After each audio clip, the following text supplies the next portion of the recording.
Hello and welcome. So here I am about halfway through with this beautiful golden doodle that we did for our Wednesday workshop. The replay for this is available on my website, so you can see the link to that in the description. But I wanted to give you just a small taste of what we talk about in my workshops and see a little bit of my process. So here I am trying to add all those curly hairs, right? Like, you look at a dog like this and you see all those curly hairs and you just think, how am I going to accomplish curly hair? And we get overwhelmed by that. But here's the deal. If you can focus on values, using the texture of the paper, the granulation of the paint, and the marks you make with your paintbrush, and in my case, your finger, because I like to use my finger to spread paint around, as you can see. So using all of those things, you can actually give the idea of hair. And I say it over and over again in my workshops. My students are probably sick of hearing it, but we're not trying to paint every single hair. We are trying to get our values right. So as you can see on the bridge of the nose, I've left it quite light because that is a light area. So we need to make sure we've got our lights and our darks in their proper places. And then also, if you do make like a shadow, like I'm doing here, make sure to soften it because we don't want sharp edges for hairs. Now, if we're painting in oil or acrylics or something like that, colored pencil, yeah, absolutely, draw every single hair. But there's a reason that I do watercolor, and maybe you're the same as me, but that reason is I love the freshness. I love the luminosity and the wildness that watercolor brings as a medium. We love that watercolor is transparent because the white of the paper is what reflects the light back into our eye. And so by having those beautiful transparent layers built up, we actually bring light to our work. So as you can see here, I'm laying down on dry paper, mind you.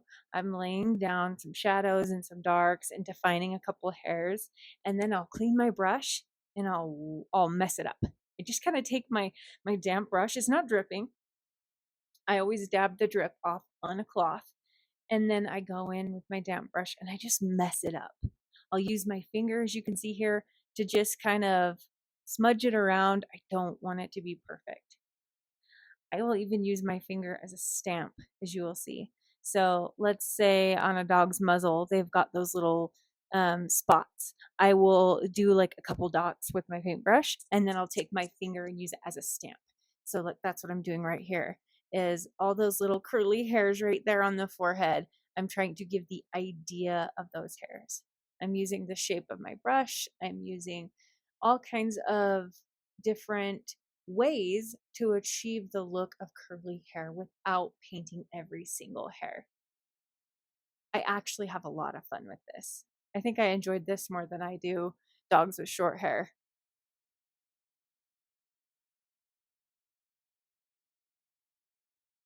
So as you can see, I'm just slowly layering. I'm just slowly adding texture. And what I do is I put down some paint and then I kind of, I'll smudge it around. I'll stamp it with my finger. I will spread it with my finger, but then I leave it alone. I let it dry, or I dry it with my dryer. Because when you put paint down and you keep fussing with it, you are losing freshness. And what I mean by that is the pigments of the paint, whatever paint color you're using, is going to have different pigments. It's going to have different qualities. And the pigment particles actually are different sizes and shapes and weight.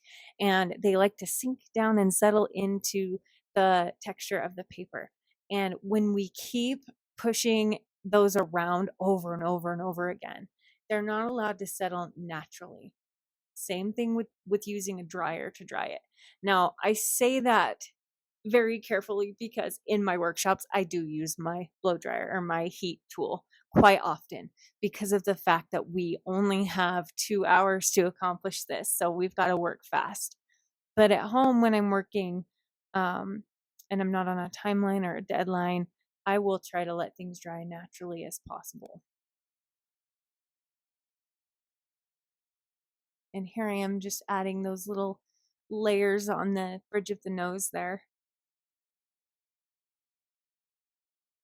And I'm up here on the top of the head. I had put down something that I didn't like and I was able to lift it.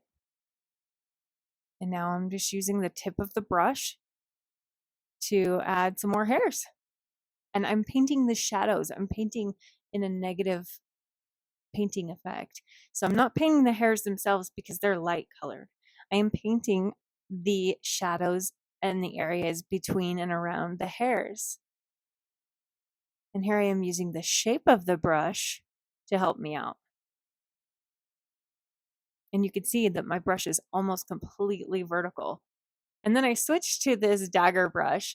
Guys, if you want to loosen up, grab a dagger brush. Oh my goodness.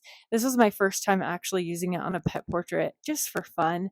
One of my students uses these Princeton Neptune brushes, and I was trying to kind of match her and see how they feel. And I like to get a feel for my students' supplies. If they're using something different than me, I want to be able to know what their experience is.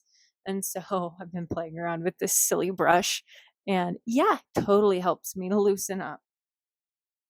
I think these are mostly used for florals and grasses and things like that, but hey, it worked perfectly for hair. I felt like a kindergartner again. And then here I am just deepening. So something that I like to do is look at the black and white. I'll make a black and white copy of my reference photo, and I will look at that periodically throughout the painting process to make sure that I'm getting my values right. So the dark area around the eyes was not dark enough. And so here I am just darkening it. That's how we get depth, you guys. It's the difference. It's that contrast between your highlights, like the bridge of the nose, and the darks, like the eyes and the area around the eyes. So if you're ever stuck, turn your reference photo black and white, take a picture of your painting, turn that black and white too, and see if you've achieved your values. Because listen, color matters. Absolutely, color matters. You want to make sure that you've got color harmony, right? You want to make sure that your temperature is right. Yes, those things matter. But, and this is a really big but, if you don't have your values right, the color won't matter anyway because your painting is going to fall flat. I'm speaking from experience, and I'm just honestly, you could paint in any colors as long as you're getting your values right. And another thing that trips us up is pinks and reds. Those pesky pinks and reds are often mid-tones. They're kind of that, like, it's really easy to know where your dark values are. It's really easy to know where your lightest values, your highlights are. But that those pesky gray area midtones, I think, are where people stumble the most. And so I'll often do my darks first, then my highlights, and then I'll kind of start into midtones. But what I wanted to say is red and pink are midtones. So just be aware of that. Anytime you're not sure what your values are, turn it black and white.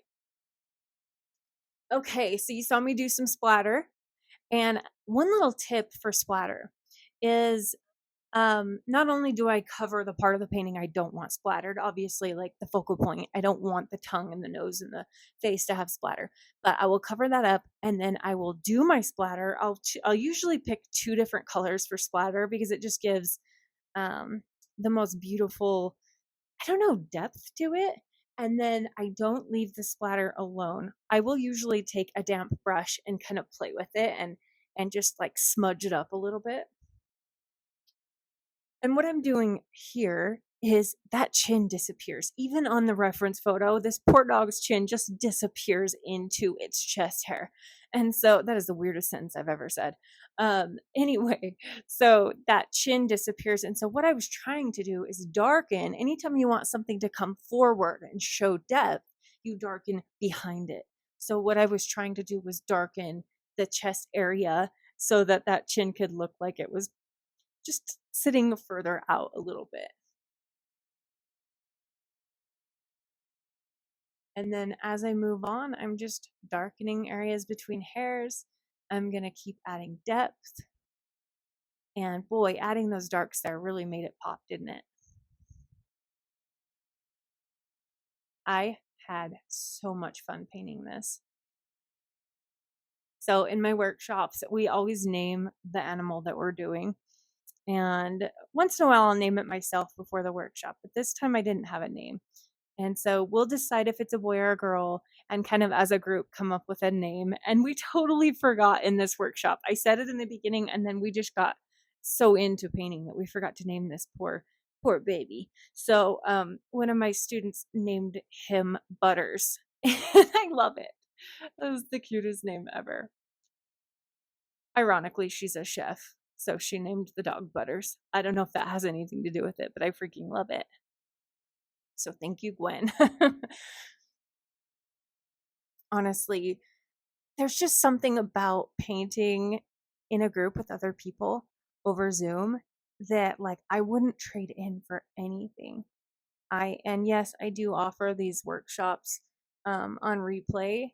It's just not the same. So if you've been on the fence and you've done my replays or you've purchased a replay and watched it and went at your own pace, um, I really, really recommend joining one of our live workshops. There's like an energy to it. There's like oh, it's just so much fun. It's like a vibe and it's just, I don't know. I wouldn't trade it for anything. I have a lot of people say to me, why don't you just do like online classes pre-recorded and then you're like making money while you sleep?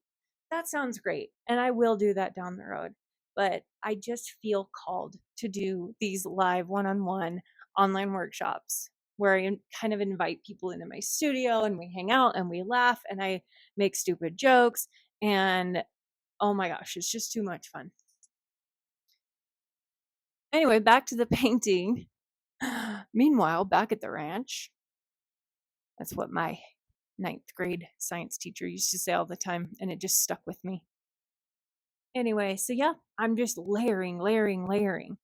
When in doubt, let it dry. That is another one of my sayings. I think I'm going to have to make stickers or t shirts or something because I have a lot of sayings. But one of them is when in doubt, let it dry. So if you've laid down a layer and it looks funky or you're not sure what to do, don't keep messing with the paint. I'm serious. Just dry it. Go to the bathroom, go for a walk, go jump on the trampoline. I don't know, just go do something for a minute and then come back with fresh eyes and have, after it has dried, you'll see it differently. And then you'll know what to do from there. And if you don't know what to do, at least just start somewhere. So anywhere that looks too perfect, I will actually mess it up. And I have been known to take like a inexpensive craft brush. So if you're ever at Hobby Lobby, stray away from the art section. I know it's hard, but find yourself in like the craft paint section, you know, where like the little 50-cent craft paint bottles are. They have brushes over there and they're like a stiff acrylic type brush. They're super cheap. You can get a whole pack of them, different shapes and sizes. Buy some. I promise you won't regret it. They're great for lifting because you can really scrub the paper. My soft little squirrel brushes are not good for scrubbing and lifting. So I always make sure to have a cheap, firm brush nearby. But also, I will use those firm brushes to mess things up. If I've already let a layer dry and I think it looks too precious, like they're on the left hand side of his mouth, the whiskers right above his mouth are really bugging me. And of course, this is a voiceover, but I'm sitting here hoping that I fix it because I don't remember. I'm pretty sure I did. But I'm like sitting here in suspense like, is she gonna fix it? Please fix it. And then here I took some white. It's Dr. P.H. Martin's Bleedproof white. I'll throw the link in the description. But I will use that at the end. Like if I messed up on something that's a key part of the painting, like the tongue or the tooth or whatever, or I need to get some highlights back like I'm doing here, I will take a really, really tiny detail brush and I will just dab on just a little bit of that. And it just makes things pop. I've even used it to fix like the white of the paper if I accidentally made a mark or splattered something. Such a great little water-based opaque white.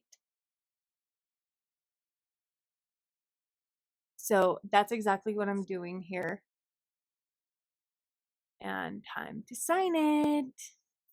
Guys, if you want to see the full step by step 3 hours and something live workshop plus my finishing process, please check the description, click the link, go register. You can buy that and have instant access, or join a live workshop. I would love to have you there.